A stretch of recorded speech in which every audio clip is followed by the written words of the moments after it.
इस पर अब राजनीति भी जबरदस्त तरीके से शुरू हो गई है। सुष्मिता देव तृणमूल कांग्रेस की सांसद है राज्यसभा की, उन्होंने कहा है एक और ट्रेन दुर्घटनाग्रस्त हो गई है। इस बार ये चंडीगढ़ डिब्रूगढ़ एक्सप्रेस है। उन्होंने ये भी कहा कि भारतीय रेलवे जो करोड़ों भारतीयों को एक जगह से दूसरी जगह पर ले जाती है, तृणमूल कांग्रेस का यह आरोप अब लग रहा है कि यह सुरक्षित नहीं है। उन्होंने संवेदना भी प्रकट की है उन लोगों के प्रति, उनके परिवारों के प्रति जो 2 लोग इस ट्रेन हादसे में मारे गए। साथ ही साथ बड़ा प्रश्न अश्विनी वैष्णव से उठाया है, जो रेलवे मंत्री हैं, कि अश्विनी वैष्णव इस मामले में क्या कर रहे हैं। यह प्रारंभिक जानकारी इस समय इस मुद्दे पर आ रही है समर्थ कि अब इस पर राजनीति भी शुरू हो गई। और एक ये बड़ा प्रश्न है, हालांकि भारत का रेलवे नेटवर्क दुनिया के सबसे बड़े रेलवे नेटवर्क्स में उसकी गिनती होती है, लेकिन इस तरह के हादसे एक बड़ी चिंता की बात है।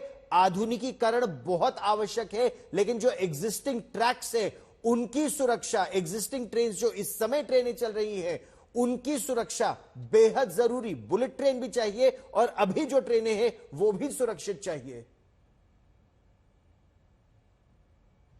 गौरव, बिल्कुल ये बहुत जरूरी आधुनिकीकरण। आप देखिए ये ट्रैक्स की हालत जो है, अभी आपने देखा बाढ़ जब आई पीलीभीत में तो रेलवे ट्रैक के नीचे की जो जमीन थी वहीं पूरी बह गई थी। तो जो हालात हैं वो काफी गंभीर हैं। इसी वजह से आप देखिए पिछले कई दिनों में बड़े बड़ी दुर्घटनाएं हुई हैं। और ये समझना पड़ेगा रेलवेज को भी कि जो मासूम हैं, जो ट्रेवल करते हैं, जो जाते हैं एक जगह से दूसरी जगह, वो ये सोच के नहीं जाते हैं कि वो कभी वापस ही नहीं लौटेंगे। सोचिए कितने यात्री इसमें हैं जिनकी मृत्यु हुई है, जो जिनकी 2 लोगों की मृत्यु हुई है। मिलन शर्मा हमारी सहयोगी हमारे साथ जुड़ गई हैं, रेलवे कवर करती है। मिलन, क्या जानकारी निकल कर आ रही है?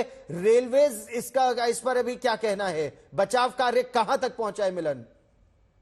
जी देखिए गौरव, इस वक्त बचाव कार्य की शुरुआत हो चुकी है और कई ऐसे जो घायल लोग हैं उन्हें बचाने की जो जद्दोजहद है उस वक्त जो रेस्क्यू टीम्स हैं वो वहां पर ग्राउंड पर कर रही हैं। काफी सारी जो ट्रेनें हैं वो कैंसिल की गई हैं और डाइवर्ट की गई हैं। उस पूरे रूट पर मैं बताऊं आपको, कुल 13 ट्रेनें इस वक्त डाइवर्ट कर दी गई हैं।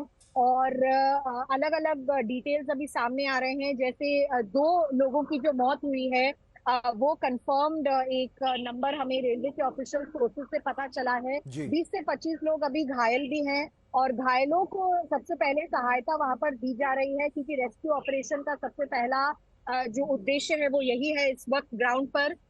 और हमारे को ये भी बताया गया है रेल मंत्रालय की तरफ से कि जो 2 लोको पायलट्स थे उस ट्रेन में, उन्हें सेफली रिकवर कर दिया गया है। उनकी जान को खतरा नहीं है, हालांकि हल्की चोटें आई है। और साथ ही साथ ऑफिशियल कंफर्मेशन के हिसाब से 6 बोगियां जो है, यानी कि 6 कोचेस डिरेल हुए हैं इस वक्त। बाकी रेस्क्यू के कार्य शुरू है। हमें अश्विनी वैष्णव की तरफ से भी एक स्टेटमेंट आया है, लेकिन इसकी अभी कोई जानकारी नहीं मिल पाई है गौरव कि क्या मंत्री खुद ही उस स्पॉट पर जाएंगे या नहीं। आपको याद होगा पिछले कुछ दिनों में भी एक भीषण जी। और एक और अपडेट इस समय हम आपको बता दें, जो 2 लोग गंभीर रूप से घायल थे, 3 लोग उनमें से 2 की और मृत्यु की खबर आ रही है। तो अब चंडीगढ़ डिब्रूगढ़ एक्सप्रेस हादसे में शिकार लोगों की मृत्यु की संख्या, मौत की संख्या 4 पहुंच गई है। गोंडा ट्रेन हादसे में 4 लोगों की गई जान, 20 घायल बताए जा रहे हैं। बताया जा रहा था कि 3 लोग गंभीर रूप से घायल थे। लेकिन ये ट्रेन हादसा, ये डीरेल कैसे हुई ट्रेन, ये निश्चित तौर पर जांच के बाद पता चलेगा। लेकिन मिलन, ट्रैक सेफ्टी क्या सबसे बड़ी चुनौती है इस समय भारतीय रेलवे के लिए? क्योंकि हम लोग बुलेट ट्रेन की तो बात करते हैं, लेकिन जो एग्जिस्टिंग रेक्स है, एग्जिस्टिंग ट्रेन है, एग्जिस्टिंग ट्रैक है, इस समय जो भारत के पास नेटवर्क है, कितनी बड़ी चुनौती है अश्विनी वैष्णव के लिए?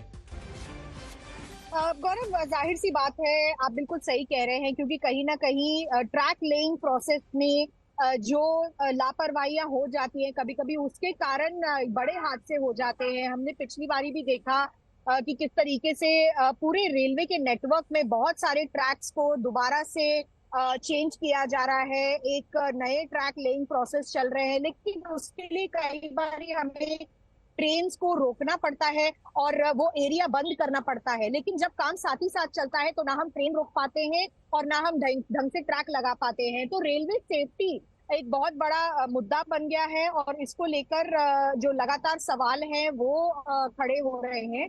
और इन सवालों के बीच रेल मंत्रालय भी अपनी तरफ से बताता रहता है कि डेवलपमेंट के काम भी चलने चाहिए, लेकिन जो लगातार सवाल उठ रहे हैं उसके जवाब एक भी मिनट रेल रहिए मेरे मंत्रालय साथ। को उत्तर प्रदेश के उप मुख्यमंत्री ब्रिजेश पाठक हमारे साथ जुड़ रहे हैं। पाठक साहब, क्या जानकारी दे सकते हैं आप हमें इस समय राहत और बचाव के बारे में? अभी अभी जहां पर ट्रेन दुर्घटना हुई है वहां पर पूरी टीम हमारी लगी हुई है। मुख्य चिकित्सा अधिकारी, जिलाधिकारी मौके पर है, एम्बुलेंसेज मौके पर है।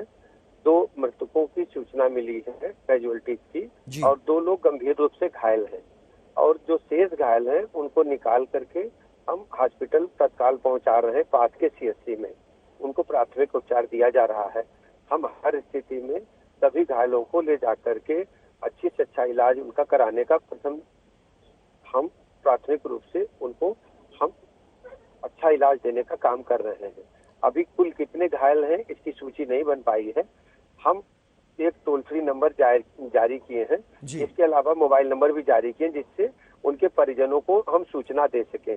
और हमको जो मोबाइल नंबर मिले हैं घायलों के पास से, और उनको भी हम इंजर्ड के पास से उनके परिजनों को भी सूचनाएं हम दे रहे हैं लगातार। अच्छा पाठक साहब, ये बताइए, क्या रेस्क्यू ऑपरेशन में, रिलीफ ऑपरेशन में कोई समस्या भी आ रही है? क्या अभी भी कुछ लोग फंसे हुए हैं? नहीं, अभी ऐसी कोई समस्या नहीं आ रही है। घायलों को निकाल करके हम पास के सीएचसी ले जा रहे हैं और उनको प्राथमिक उपचार दिया जा रहा है। क्या कोई प्रारंभिक जानकारी मिल पाई है कि यह हादसा हुआ कैसे? अभी इस दिशा में हम नहीं काम कर पाए हैं। अभी हमारे सामने प्राथमिकता है कि हम सभी घायलों को अस्पताल लेकर के जाएं और उनको तत्काल चिकित्सीय व्यवस्था उपलब्ध कराएं। उत्तर प्रदेश के उप मुख्यमंत्री ब्रिजेश पाठक, आप आज तक पर मेरे साथ जुड़े, बहुत बहुत धन्यवाद।